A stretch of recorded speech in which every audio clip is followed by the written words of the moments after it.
Y acá viene una reprensión tremenda, la cual hoy vamos a estudiar y estaremos meditando en la palabra. Dice el versículo 12 del capítulo 11: Me rodeó Efraín de mentira y la casa de Israel de engaño. Judá aún gobierna con Dios y es fiel con los santos. En la traducción lenguaje actual, este mismo versículo dice: ustedes los israelitas me mienten todo el tiempo, siempre me están engañando, y ustedes los de Judá me traicionan, pues adoran a dioses falsos. Una de las formas en las cuales podemos ir entendiendo diferentes porciones de la palabra, cuando vamos consultando otras versiones, dice: ustedes los israelitas me mienten todo el tiempo. Conforme hemos venido estudiando, hemos visto cómo el pueblo de Israel hizo lo que tenía que hacer, pervirtiéndose, engañando, siendo infiel en contra del Señor. El Señor siempre a la espera, siempre observando a ver qué es lo que va a hacer este pueblo infiel. Y tenemos en los primeros capítulos, recordamos cómo el Señor le dijo al profeta: ¿sabes qué? Vas a ir y te vas a casar con una mujer fornicaria y vas a tener hijos de fornicación. ¿Y qué es lo que prosiguió? Que la mujer se fue con otros hombres, le fue infiel al profeta, y el Señor le dijo: ah, bueno, ¿ya te diste cuenta cómo ella te fue infiel? Así es como yo siento cuando mi pueblo me es infiel. Básicamente este es una de los puntos que se vienen marcando en los 14 capítulos de Oseas. En este versículo 12 del capítulo 11 dice: ustedes los israelitas me mienten todo el tiempo, siempre me están engañando. Y hoy, hermanos, como hemos venido todos los jueves, necesito que cada vez que leamos, a partir de este momento, entendamos que cada vez que el Señor en la profecía le habla al pueblo de Israel, cuando se refiere a Efraín, Israel, Jacob, Judá, cada vez que el Señor se refiere a ellos, específicamente al pueblo, es como si fuera una relación de un matrimonio, una mujer infiel con el esposo. Eso es lo que el Señor está intentando que entendamos, o fue lo que plasmaron en el libro de Oseas. ¿Para qué? Para que las personas entendamos de una vez por todas lo que significan las infidelidades del pueblo cuando le damos la espalda al Señor, cuando estamos buscando y desviando nuestra atención hacia otro lado, así como en un matrimonio una de las personas le es infiel a la otra. Ah, bueno, de ese tipo de gravedad, ese tipo de ofensa, ese tipo de dolor que se siente, dice el Señor: eso es lo que yo siento cuando el pueblo se distrae en otros lados, ¿no? Entonces, vamos a avanzar. Vuelvo a leer el versículo 12. Ustedes los israelitas me mienten todo el tiempo, siempre me están engañando. Ustedes los de Judá me traicionan, pues adoran a dioses falsos. ¿Sí? Y pasamos al capítulo 12. Hoy vamos a enfocarnos en el capítulo 12 y capítulo 13. Y ya el hermano que le toque el siguiente, que va a cerrar el libro de Oseas, él cerrará con el capítulo 14 el siguiente jueves. Pero bueno, hoy me tocaron dar 2 capítulos y vamos a darle velocidad. Tenemos buen tiempo. Dice capítulo 12, versículo 1. Voy a leer y quiero que usted siga. Reina Valera: Efraín se apacienta de viento y sigue al solano. Mentira y destrucción aumenta continuamente, porque hicieron pacto con los asirios y el aceite se lleva a Egipto. Pleito tiene Jehová con Judá para castigar a Jacob conforme a sus caminos. Le pagará conforme a sus obras. En el seno materno tomó por el calcañar a su hermano y con su poder venció al ángel. Versículo 4. Venció al ángel y prevaleció. Lloró y le rogó. En Betel le halló y allí habló con nosotros. Mas Jehová es Dios de los ejércitos, Jehová es su nombre. Versículo 6. Tú pues, vuélvete a tu Dios, guarda misericordia y juicio, y en tu Dios confía siempre. Estos primeros 6 versículos, tenemos un inicio hablando de una reprensión sobre Efraín. En el versículo 2 dice: pleito tiene Jehová con Judá, con su pueblo. Hay un pleito que tiene Jehová. ¿Por qué? Para castigar a Jacob, una vez más refiriéndose al pueblo de Israel, conforme a sus caminos. ¿Qué es lo que pasaba? El pueblo de Israel venía andando desde hace muchos años, caminando, siendo infiel, dándole la espalda al Señor, haciendo lo que quería, cabalgando por su peregrinaje a su ritmo, haciendo lo que a él se le antojaba. Bueno, entonces, versículo 2 dice, pleito tiene Jehová para castigarlos conforme a sus caminos. Le pagará conforme a sus obras. ¿Ok? Y después viene versículo 3 y 4, viene un recordatorio de lo que pasó con Jacob tal cual. ¿Qué es lo que pasó con Jacob el día que nació? En el seno materno tomó por el calcañar a su hermano. ¿Sí? Podemos recordar cuando nacieron, uno sabe ¿qué es el calcañar? El talón, ¿no? Entonces, cuando nació un bebé, el otro venía agarrado del talón del otro. Bueno, entonces recuerda, el Señor le dice al profeta, en el seno materno tomó por el calcañar a su hermano. Cuando esto se le dice al pueblo, el pueblo inmediatamente entiende de lo que le están hablando. El pueblo de Israel sabía, ok, nos está hablando de Jacob, pero nosotros somos los descendientes de Jacob. Y cuando el Señor a través de los profetas se dirige a Jacob, a Judá, a Israel, se refiere a nosotros. ¿Por qué está diciendo eso? ¿Por qué se está refiriendo de esa manera? ¿Qué significa Jacob? El usurpador, ¿sí? Jacob, este nombre en el cual podemos entender que identifica todo el carácter como él desarrolló en su vida, que era un tipo un tramposo. Él cuando iba y hacía negocios, más que negocios, él hacía business. Él lo que hacía era tracalear. Jacob era un tramposo de marca. Nosotros podemos leerlo en la historia bíblica. Jacob negoció con su suegro, negociaba con su papá, negociaba con su hermano, negociaba con su mamá. Al tipo le gustaba la trácala. No podemos decir es que era un buen comerciante. No, era un tracalero. Jacob. ¿Qué dice el versículo 3? En el seno materno tomó por el calcañar. Desde la raíz, desde el momento, desde el primer día de su existencia en este mundo, desde ese primer día de su existencia, él ya venía haciendo ahí algo, ya quería tomar ventaja, ¿no? O sea, así era Jacob. Ahora vamos a ponerlo en contexto. ¿Alguien ha conocido a alguien que en todos los negocios quiere llevar ventaja? Amén. Siempre vamos a conocer a alguien que cuando hace un negocio ya te lleva ventaja, ¿no? Los conocemos, ¿no? Bueno, así era Jacob, así era. Él desde el día que nació ya quería tener ventaja. Y sigue el relato, versículo 3, dice, tomó por el calcañar a su hermano y con su poder venció al ángel. Bueno, sabemos también la historia de Jacob, peleó con un ángel. Versículo 4, vuelve a repetir, venció al ángel. ¿Por qué repite? Venció al ángel, con su poder venció al ángel y después en el versículo 4 vuelve a decir, sí, venció al ángel. Y después viene una palabra importantísima, y prevaleció. ¿Qué pasa? ¿Qué significa prevalecer? Se mantuvo, o sea, ganó y fue con una imposición. ¿A quién hizo esto? Al ángel.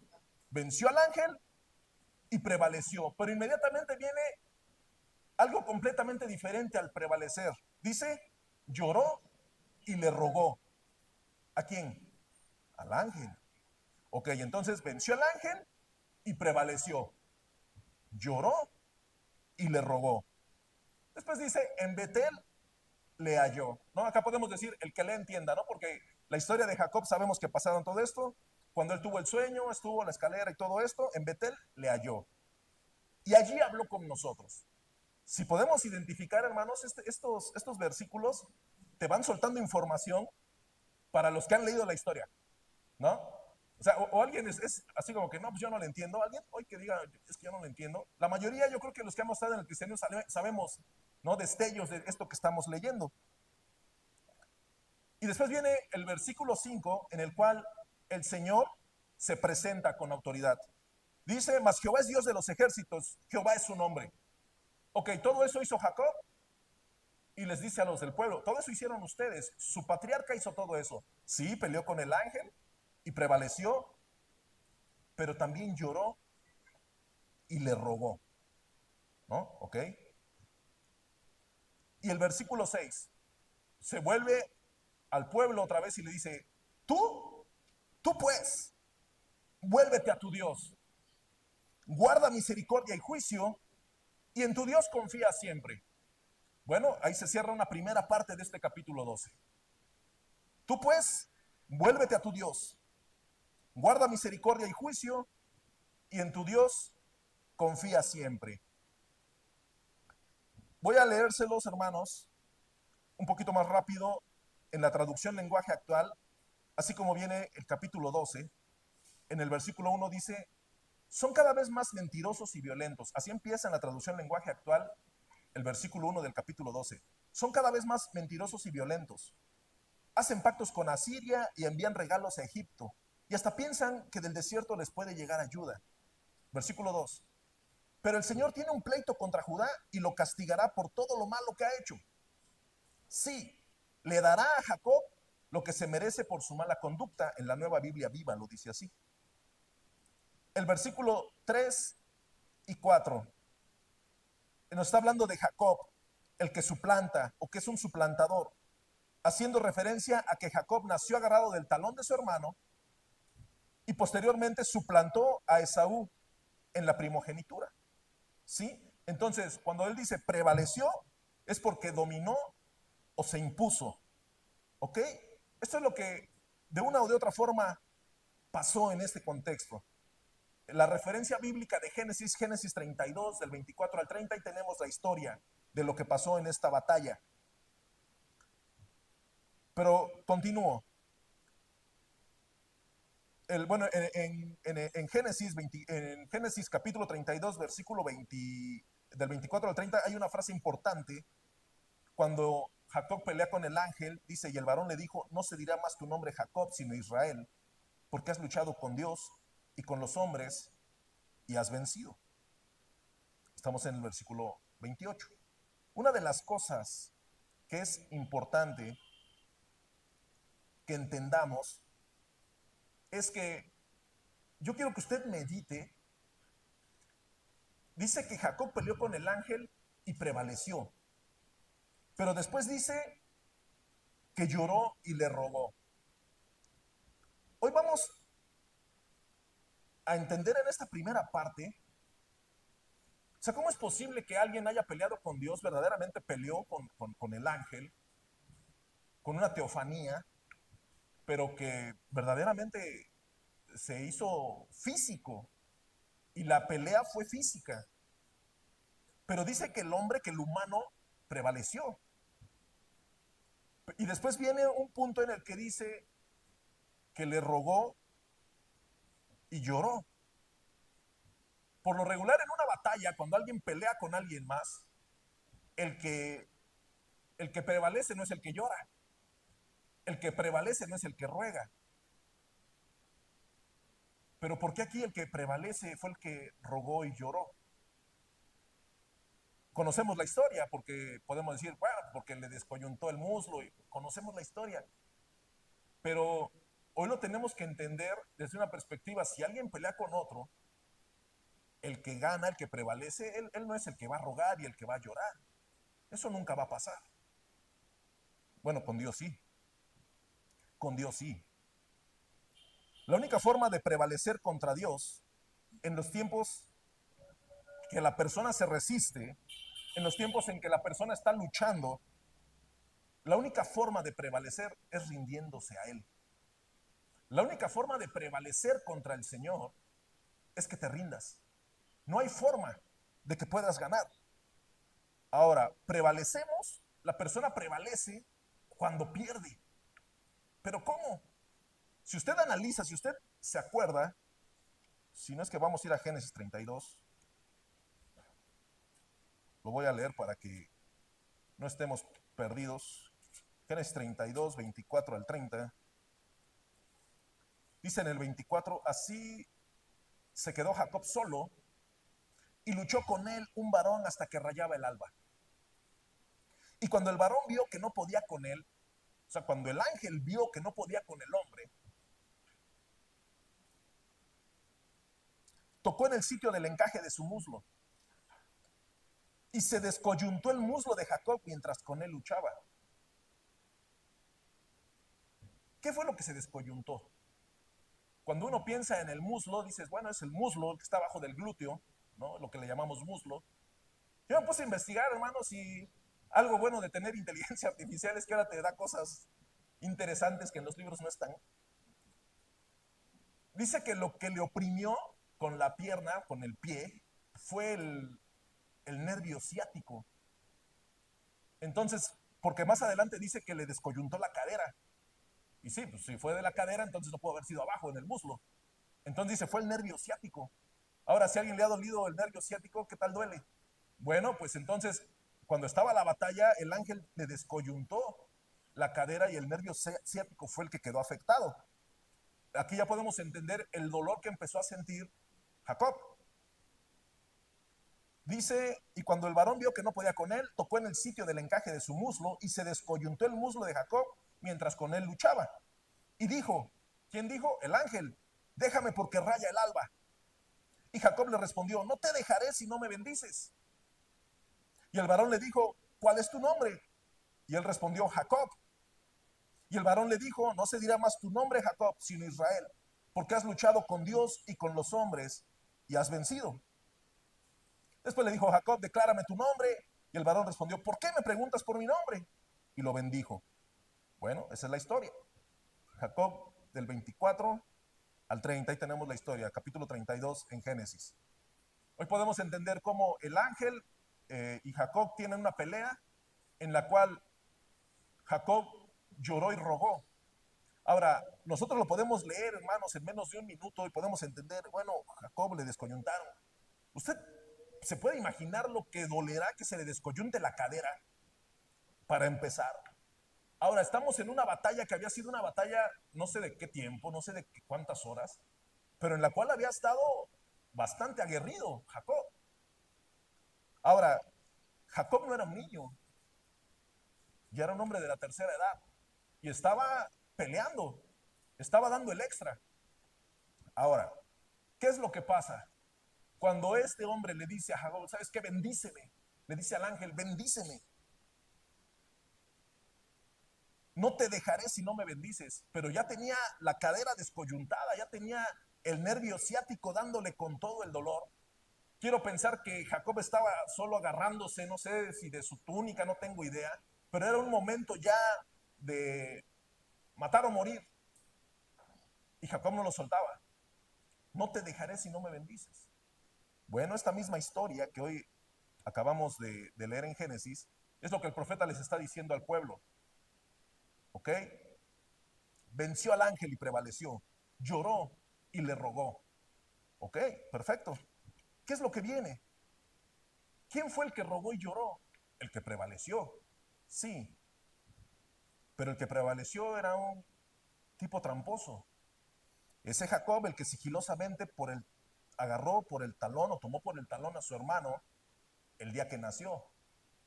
Ya traía ahí algo Jacob. Y hoy, hermanos, hoy podemos en esta primera parte de este capítulo, una de las cosas que tenemos que hacer como iglesia es identificarnos en este punto nosotros como Jacob. ¿Por qué? Porque muchas veces nosotros, en nuestro diario vivir, hemos actuado sigilosamente para intentar beneficiarnos de algo. Y estamos, que nadie me vea, pero sigilosamente hemos intentado que los dados caigan a nuestro favor. ¿Sí? Como Jacob, seguimos peleando. Queremos beneficiarnos del Señor, pero seguimos haciendo lo que terrenalmente creemos que es lo mejor. Así como Jacob, nos seguimos resistiendo. Como ese día Jacob estuvo peleando con el ángel, se resistió, se resistió. Fue una batalla campal. Muchas personas que conocemos del Señor no hemos dado nuestro brazo a torcer ante los planes perfectos del Señor. Y el Señor no ha eh, manifestado su propósito en nuestras vidas porque estamos en resistencia. Seguimos resistiéndonos, así como Jacob. Seguimos peleando, seguimos resistiéndonos. Seguimos intentando hacer nuestra voluntad. Muchas veces sabemos lo que no tenemos que hacer y nosotros queremos sigilosamente, buscamos el camino para que se haga nuestra voluntad, así como Jacob. Así como Jacob, seguimos peleando y seguimos contendiendo. Así como Jacob, peleamos con nuestros hermanos, peleamos con nuestro padre, peleamos con nuestro suegro, peleamos con nuestras esposas, ¿no? En el caso de Jacob tenía esposas, ¿no? Pero lo más grave que pasó con Jacob fue que peleó con Dios. Y Jacob se dio cuenta que llegado el momento de que él se dio cuenta que había prevalecido, lo único que tenía que hacer era rendirse. Él tenía que rendirse. Hermanos, muchas veces, por la forma en que fuimos educados, por la forma en la cual la vida nos ha tratado, la forma en la cual nos hemos topado con personas con las cuales hemos salido raspados, por la forma en la cual de una o de otra manera hemos ido avanzando, usted y yo no hemos llegado al lugar a donde estamos de a gratis, porque pasaron muchas cosas, mucha experiencia, mucha enseñanza, muchos tropiezos, muchos baches. Muchas veces uno se deslizó, pero ya que estamos y seguimos en el peregrinaje. La cuestión es que el Señor en esta noche te dice, ¿vas a seguir peleando? Y si tú dices, yo me aferro, si no me bendices no te suelto. ¿Sabes qué te dice el Señor en esta noche, amada iglesia? Entonces hoy ha llegado el momento de que te descoyunte la cadera. Entonces hoy es el momento de que ese nervio ciático truene. No quiero. Y ahí viene el golpe. Ahí es donde viene el golpe, ahí es donde viene. ¿Para qué? Para que roguemos y clamemos. Porque cuando perdemos ante el Señor, ganamos. Si nos rendimos ante el Señor, ganamos. Hermanos, es difícil que la persona se rinda. ¿Por qué? Porque tiene un mundo que lo rodea. Consideramos que tenemos ojos que nos están viendo. Consideramos que hay muchas situaciones en las cuales, ¿cómo me voy a rendir? Yo no soy, mi carácter, mi forma de ser. Yo no me bajoneo, yo voy a seguir. El Señor te dice, es el momento de que te rindas, pero ríndete ante mí. Ha llegado el momento de descoyuntarte la cadera para que en tus ruegos y lloriqueos te rindas y clames por ayuda. He ahí algo difícil, muy difícil, lo cual muchas veces hay personas que no están dispuestas o no estamos dispuestos a rendirnos ante el Señor. Pero hoy el Señor en esta primera parte, hablándole a través de Oseas a su pueblo, le dice, es el momento de que así como Jacob se rindió, así como Jacob le descoyunté el muslo, ese nervio ciático tronó, y él en el piso rogándome y llorando porque lo bendijera. Bueno, es el momento de que si no te rindes, voy a actuar. Eso pasó con el pueblo de Israel. Y continuamos en el versículo 6. Versículo 6. ¿Qué le dice el Señor al pueblo? Tú pues, vuélvete a tu Dios. Guarda misericordia y juicio y en tu Dios confía siempre. ¿Por qué no te quieres rendir? Porque no confías en mí. ¿Por qué no te quieres, por qué no eres misericordioso? ¿Por qué no ejerces buenos juicios? Porque no confías en mí. Es el momento de que te rindas ante mí, le dice el Señor al pueblo. Vuélvete a tu Dios. Dice, eh, en otra versión dice, por eso Israel, busca de nuevo a tu Dios y vive de acuerdo con los principios del amor y la justicia y siempre confía en Él. En el versículo 7 al 13, en la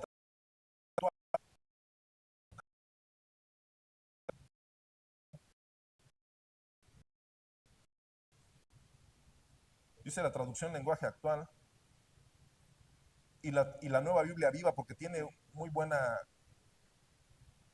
muy, muy buen contexto. Dice, del cielo, Dios le dijo al pueblo, del cielo adelante, israelitas, ustedes son como los comerciantes que engañan a sus clientes. Les gusta usar pesas falsas. Se creen muy ricos y tienen grandes riquezas. Piensan que nadie puede probar que todos se lo han robado. Pero yo soy su Dios desde que estaba en Egipto y los haré vivir de nuevo en carpas, como cuando andaban en el desierto. Muy bien, y dice, esta versión que les acabo de leer es la traducción lenguaje actual, creo que eso sí pasaron aquí. Y dice la Nueva Biblia Viva, a partir del versículo 7, dice, pero no, mi pueblo es semejante a los comerciantes tramposos, pues usa balanzas adulteradas para estafar a la gente. Efraín se jacta, yo soy muy rico, lo he logrado todo por mi propia cuenta. Nadie podrá probar que he engañado a alguien. El Señor dice, yo soy el mismo Señor, el mismo Dios que los libró de la esclavitud de Egipto. Y yo soy el que los hará vivir nuevamente en tiendas, como lo hacían cuando estaban en el desierto. Y el 10 dice, yo envié a mis profetas para advertirles por medio de muchas visiones, parábolas y sueños. Ahora, una de las cosas que podemos encontrar en este versículo 9, dice, yo soy Jehová tu Dios, en la Reina Valera, yo soy Jehová tu Dios, desde la tierra, tu Dios desde la tierra de Egipto. Dice, aún te haré morar en tiendas como en los días de la fiesta. Hubo una, hay un lenguaje, hermanos, los que hemos estado viniendo los jueves, cuando el Señor le habla a Israel en el capítulo 2, aquí en Oseas, y Él le dice, yo te atraeré y te llevaré al desierto. ¿Se acuerdan? Dice, yo te atraeré y te llevaré al desierto. Y te lavaré y te limpiaré. ¿No? Y le habla con un lenguaje de el esposo que protege a la esposa, pero que la cubre de su desnudez, que limpia, incluso dice, te limpiaré tus sangres, limpiaré tus heridas, lo haré porque te amo. Pero ¿dónde hace todo este cortejo y dónde le dice que hará toda esta restauración? En el desierto. Toda esta restauración completa será en el desierto. Entonces, cuando en el versículo 9 vuelve a decir, aún te haré morar en tiendas como en los días de la fiesta. ¿Por qué dicen los días de la fiesta? Porque en Israel hay una fiesta de los tabernáculos y ellos hacen una fiesta con ramas, o le dicen las enramadas, en la cual dice, ¿para qué hacemos esta fiesta? Para que cuando te pregunten tus hijos por qué haces esta fiesta, les dirás, porque en el desierto nos trajo el Señor por 40 años y no nos faltó nada y ahí estuvimos. Esa era la fiesta. Bueno, el profeta le dice, así como en la fiesta, así como en las fiestas, te haré morar en tiendas. Dice adelante, y he hablado a los profetas y aumentaré la profecía, y aumenté la profecía por medio de los profetas, y por medio de los profetas usé parábolas. Versículo 11, 12 y 13, dice, ¿es Galaad iniquidad? Ciertamente vanidad han sido. En Gilgal sacrificaron bueyes, y sus altares son como montones en los surcos del campo. Pero Jacob huyó a tierra de Aram. Israel sirvió para adquirir mujer, y por adquirir mujer fue pastor, ¿no? Acá vuelve a hacer una referencia en cuanto a Jacob, de cuando trabajó para su tío, por sus dos mujeres. Dice más adelante, y por un profeta Jehová hizo subir a Israel de Egipto, y por un profeta fue guardado, haciendo referencia al pueblo de Israel, ¿y a quién? Moisés. Dice más adelante, 14, Efraín ha provocado a Dios con amarguras. Por tanto, haré recaer sobre él la sangre que ha derramado, y su Señor le pagará su oprobio. Dice la Nueva Biblia Viva, pero Efraín ha hecho enojar al Señor. La, la Biblia de las Américas dice una frase, le ha irritado amargamente. O sea, Israel, el pueblo de Israel, ha hecho enojar a Dios, le ha irritado amargamente, le ha causado un gran disgusto con sus actos violentos. Por eso el Señor le hará pagar por sus crímenes y hará que el mal que hizo se vuelva en su contra. Hermanos, en este capítulo 12 tenemos un punto en el cual en el versículo 6 viene un llamado y dice, tú pues vuélvete a tu Dios. Estamos hablando de que va a haber un juicio y el pueblo es reprendido por la falsedad, por la opresión, por la forma en la cual vive, por sus tracalerías, por su forma en la cual ha sido idólatra, ha sido tramposo. Pero el Señor en el versículo 6 dice, vuélvete a tu Dios, porque todo esto va a pasar. Definitivamente esto va a pasar. Yo te voy a llevar al desierto, donde se sufre, donde no hay sombra, donde allá padeces, donde tienes que rogarme para que mande el maná, donde tienes que rogarme para que yo les dé agua, donde tienes que rogar para que caiga carne del cielo, las codornices, allá los voy a llevar para restaurarlos. Ríndete, ríndete mejor.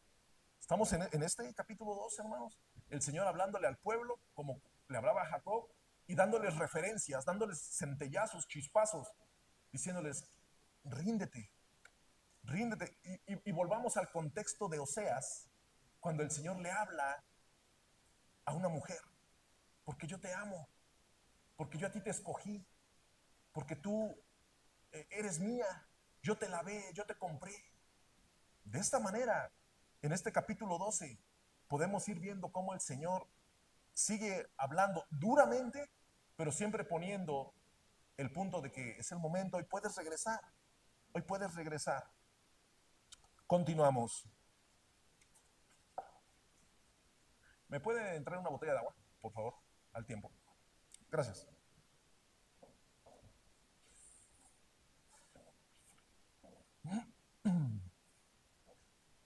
En el capítulo 13,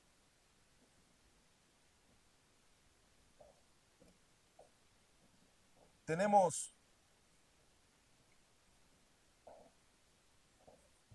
gracias,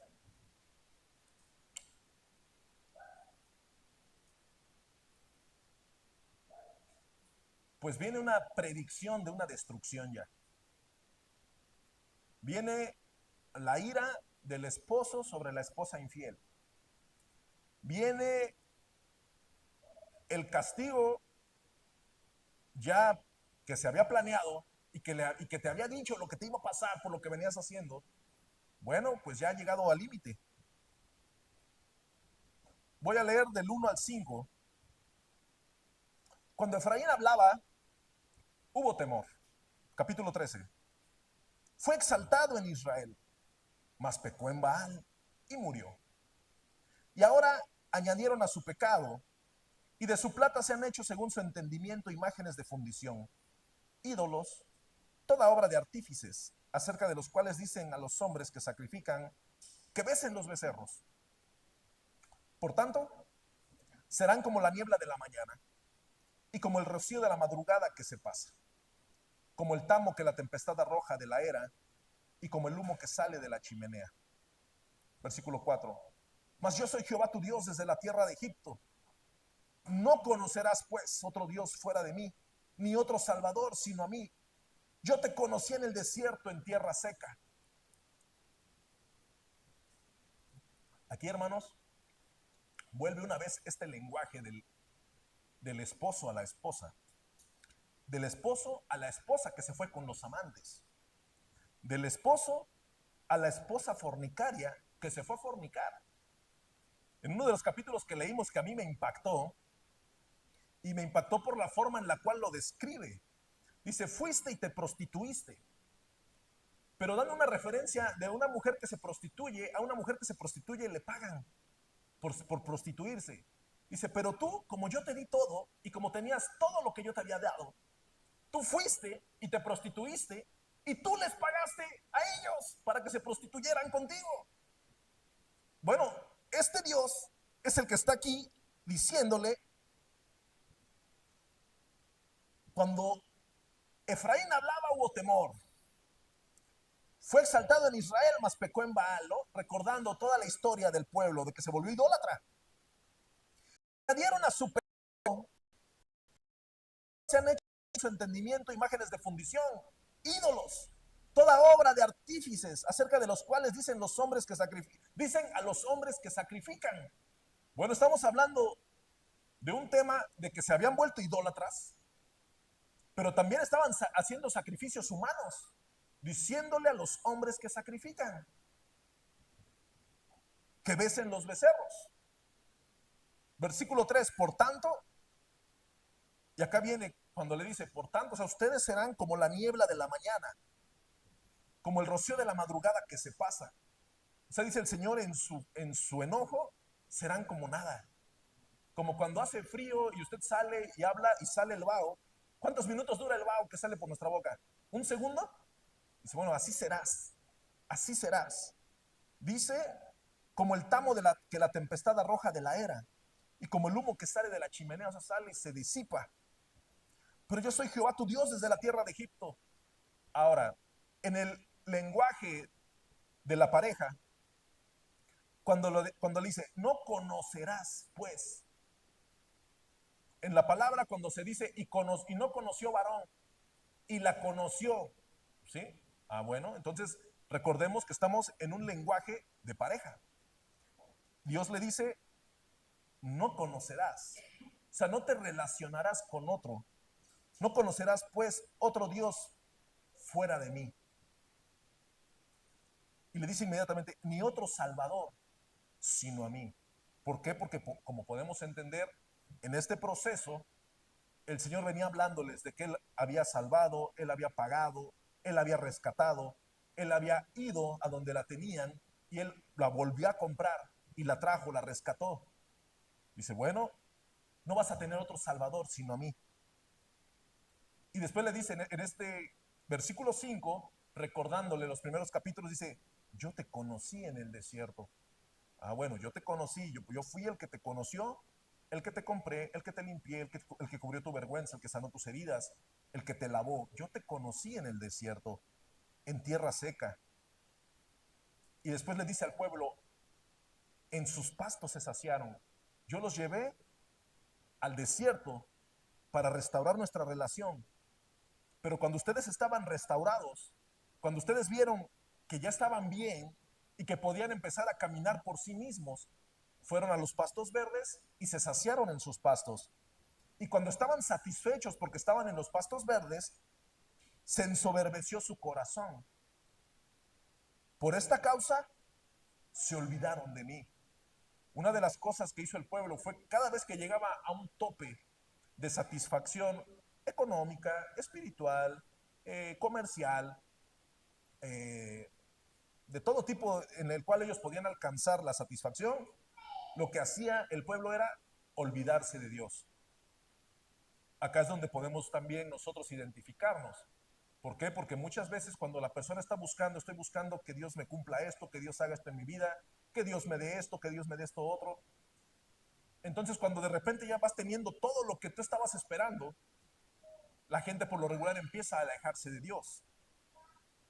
Dice más adelante, versículo 7 y 8, y acá se ve el lenguaje del Señor diciéndole, ah, bueno, no se va a quedar así. Dice, ¿por qué? Por tanto, yo seré para ellos como león. Como un leopardo en el camino, los acecharé. Como osa que ha perdido los hijos, los encontraré. Y desgarraré las fibras de su corazón. Y allí los devoraré como león. Fiera del campo los despedazará. Bueno, uno puede ver, hermanos, en los videos cómo los leones despedazan a sus presas.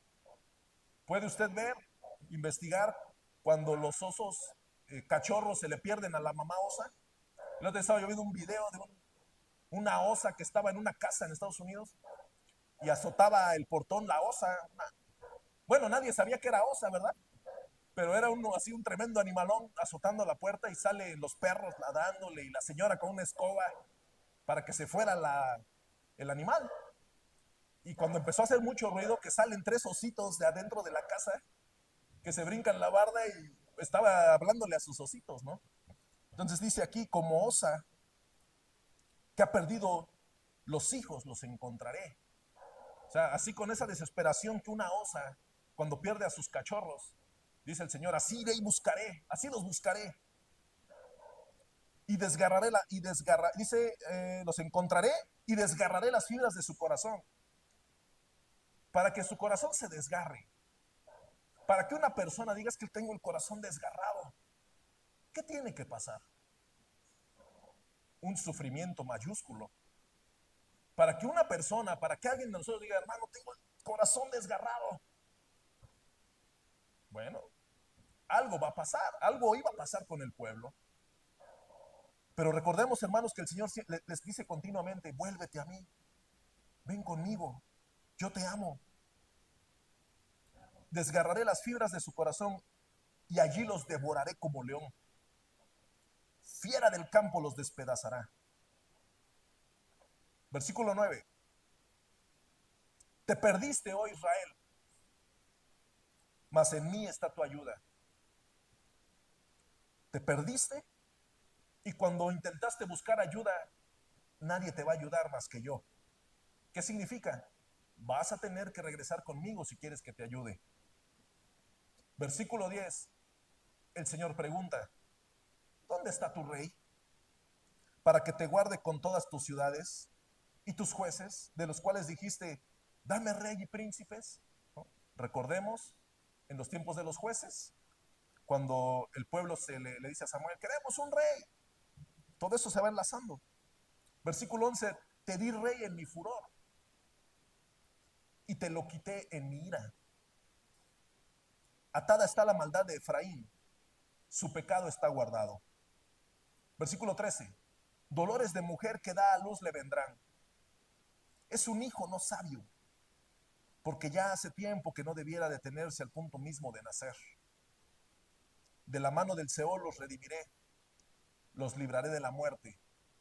Y acá viene una referencia que también el apóstol Pablo hace en 1 Corintios. Oh muerte, yo seré tu muerte, y seré tu destrucción, oh Seol. Cuando Pablo dice en 1 Corintios, ¿dónde está, oh muerte, tu aguijón, y dónde, oh sepulcro? Dice, oh muerte, yo seré tu muerte, y seré tu destrucción, oh Seol. Y dice, la compasión será escondida de mi vista. O sea, el Señor hablando en el título de mi Biblia dice, destrucción total de Efraín, predicha. O sea, el Señor hablando de todo lo que venía sobre el pueblo si el pueblo no se regresaba hacia Él. Ya estaba el Señor dictando todo lo que iba a pasarles. Aunque Él fructifique entre los hermanos, dice al pueblo, aunque te esté yendo bien en tus negocios, vendrá el solano viento de Jehová. Se levantará desde el desierto y se secará su manantial y se agotará su fuente. Él saqueará el tesoro de todas sus preciosas alhajas.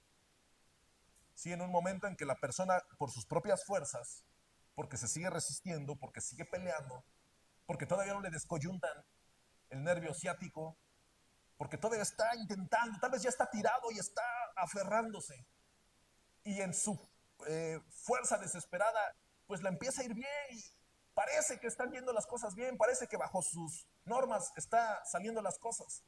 Pues el Señor le dice al pueblo, bueno, pues yo mandaré un viento y destruirá todo. Y se secará el manantial y se agotará las fuentes. Incluso las alhajas, lo que hayas comprado con el fruto de tu trabajo, se irá. Es algo tremendo. Versículo 16, Samaria será asolada porque se rebeló contra su Dios. Y concluye de una forma dramática, tremenda, real, porque pasó. Caerán a espada. Bueno, caerán a espada, que un ejército invasor vendrá y los derrotará. Sus niños serán estrellados. Bueno, a los bebés, ¿cómo los agarraban?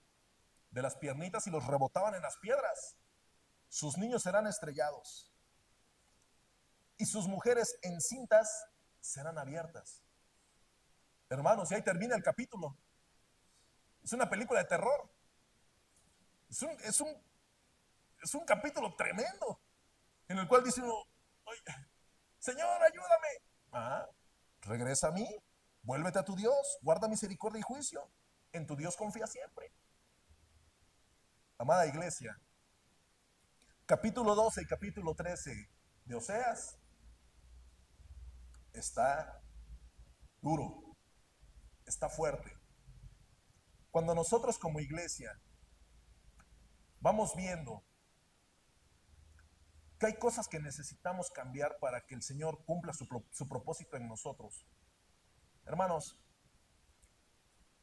yo sé que hay situaciones como, acá lo traigo apuntado, orgullo, engaño,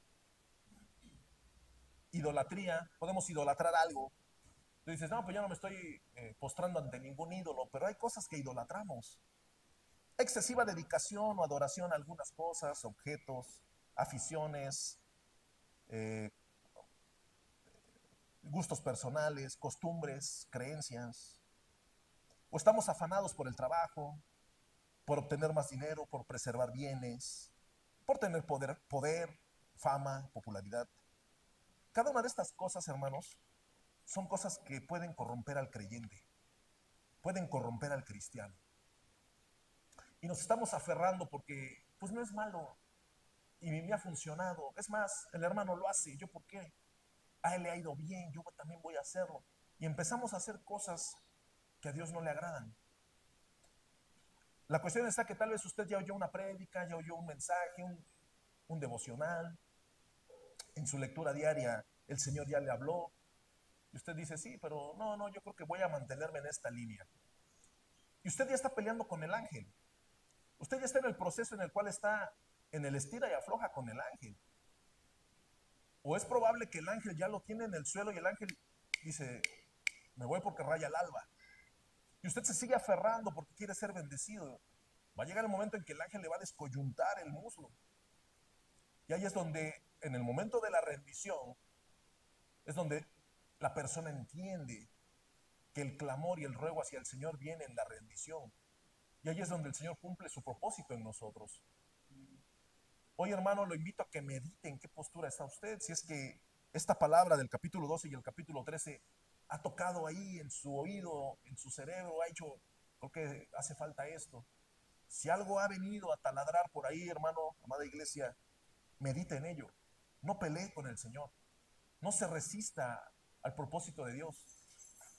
Ríndase. Ríndase, dígale al Señor, Señor, hazlo a tu manera. Yo no quiero seguir peleando. Hazlo a tu manera. Me entrego a ti.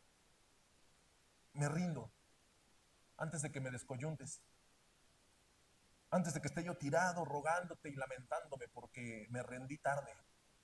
Hoy tenemos un mensaje, hermanos, en el cual podemos ver que es momento de rendirnos.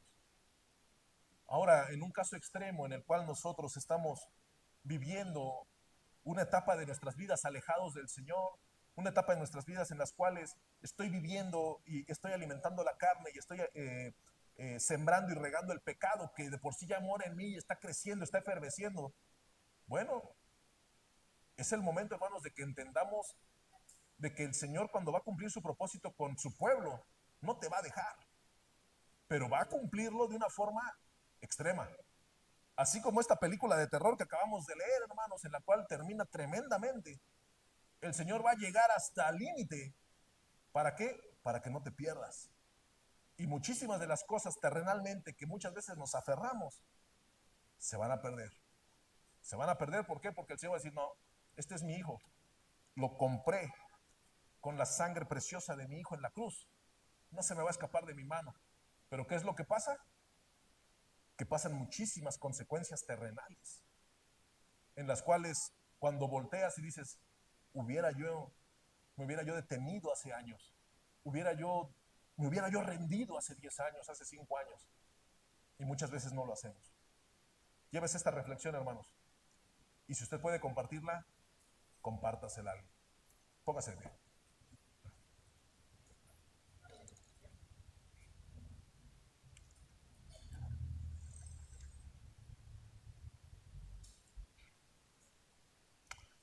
Padre Santo, en esta noche, mi Dios, hemos meditado en tu palabra, reflexionado, escudriñado las escrituras, y hemos visto, Señor, que no hay otro Dios sino tú, que no hay otro Salvador sino tú, que solo en ti está la ayuda que necesitamos. Y lo único que tenemos que hacer es volvernos hacia ti. Aquí estamos, Señor, porque te amamos y porque tú nos amas. Porque necesitamos de tu palabra, Señor. Esta lectura que hoy, en la cual acabamos de meditar, Es una palabra fuerte.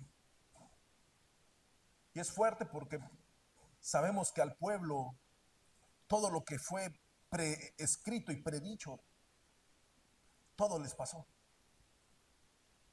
Y aquí podemos ver, Señor, que cuando tú dices algo, lo cumples. Tú dijiste, vuélvanse a mí o les pasará esto. El pueblo no se volvió y les pasó cada una de las palabras que tú escribiste en tu Biblia. Señor, perdónanos, muchas veces nosotros queremos andar conforme a nuestra sabiduría terrenal, conforme a nuestras emociones, siguiendo nuestra voluntad. Ayúdanos, oh Dios, a rendirnos a ti.